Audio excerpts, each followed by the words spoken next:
Nathan, c'est écrit Vatilakach Esther El Melech, que Esther elle a été prise chez le roi. C'était Bachodesh HaAsiri, le 10e mois, qui est Tevet, puisque le 11e mois c'est Shvat, le 12e c'est Adar, c'est le mois de Adar. Le 10e c'est Tevet. Et c'est là où Esther elle a été prise chez Achashverosh. C'est-à-dire on prend Esther à Malka, et Esther qui représente la reine, qui représente le pouvoir de la Gdusha, on la prend, on l'amène chez Achashverosh, qui est le pouvoir de Amalek. Elle rentre là-bas, elle est prise là-bas, et elle vit là-bas. Donc ça se fait dans le mois de Tevet, où le mois de Tevet, on est attaqué sur cette chose-là. Alors prenez confiance en vous, faites-vous du coach tout le temps, c'est-à-dire dites-vous tout le temps que vous êtes quelqu'un de valable, d'extraordinaire, de merveilleux, et que vous avez toutes les possibilités du monde de réussir, d'arriver à guérir si vous êtes malade, à réussir dans la parnassa, à réussir dans le mariage, à réussir dans le shalom bayit, à réussir dans l'éducation de vos enfants, à réussir à vous rapprocher du tzaddik, à vous rapprocher d'Hachem, à faire des choses merveilleuses dans le monde. Tout ce que vous avez rêvé de faire de bien, vous pouvez le faire. Vous avez les capacités de le faire. Une fois que vous serez convaincu de vos capacités, vous commencez à faire des demandes. À ce moment-là, vous allez demander à Hachem de vous aider. Il va tout vous donner. Il va tout vous donner, tous les moyens, toutes les capacités. Sachez qu'on a tout en nous. On a tout, chacun, chacune qui est là. Regardez, déjà qu'on est là, bon, une centaine, je ne sais pas combien on est ici. C'est merveilleux, c'est merveilleux de vivre quelque chose comme ça. C'est merveilleux, c'est quelque chose qui n'est pas... C'est pas quelque chose de ce monde, de vivre des moments comme ça. C'est des choses extraordinaires. Regardez les enseignements de Rabbi Nathan, regardez comment on a accès à ça. Parce que Hachem, il a vu le bien qu'il y a en nous, parce que le tzaddik, il voit le bien qu'il y a en nous. C'est pour ça qu'il nous ouvre des accès comme ça. Donc il faut avoir confiance que si on a pu découvrir des choses comme ça, comme on a pu avoir un lien avec le tzaddik, ça veut dire qu'on a quelque chose de très valable en nous, quelque chose d'extraordinaire. Donc il faut se remonter, si vous voulez.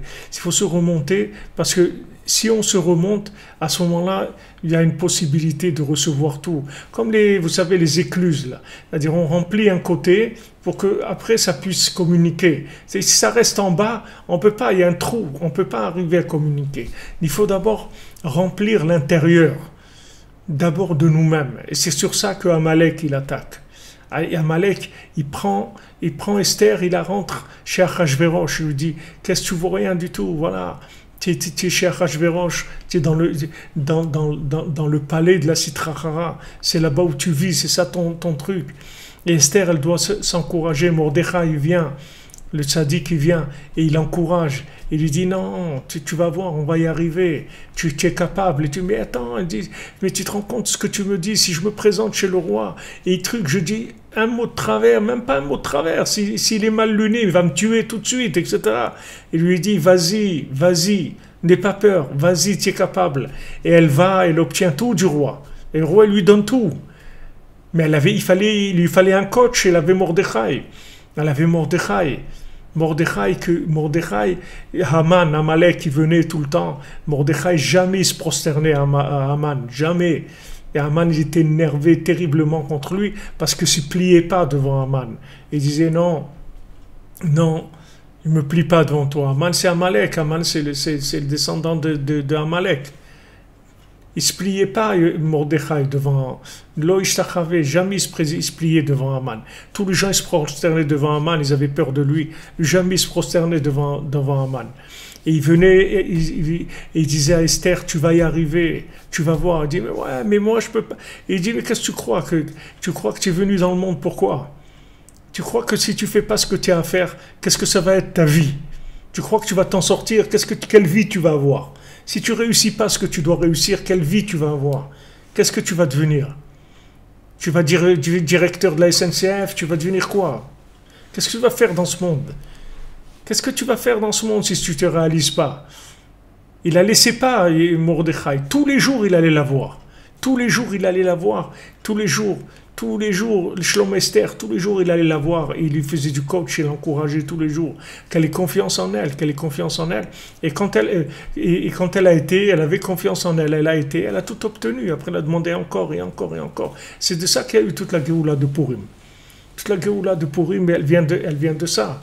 Elle vient de Mordechai, le tzaddik, qui l'encourage Esther, qui est la malchoute, c'est-à-dire le pouvoir. Et voilà, une fois qu'il l'a encouragée, qu'elle a eu confiance en elle, elle a fait ce qu'elle avait à faire. C'est grâce à elle qu'il y a eu la Géoula.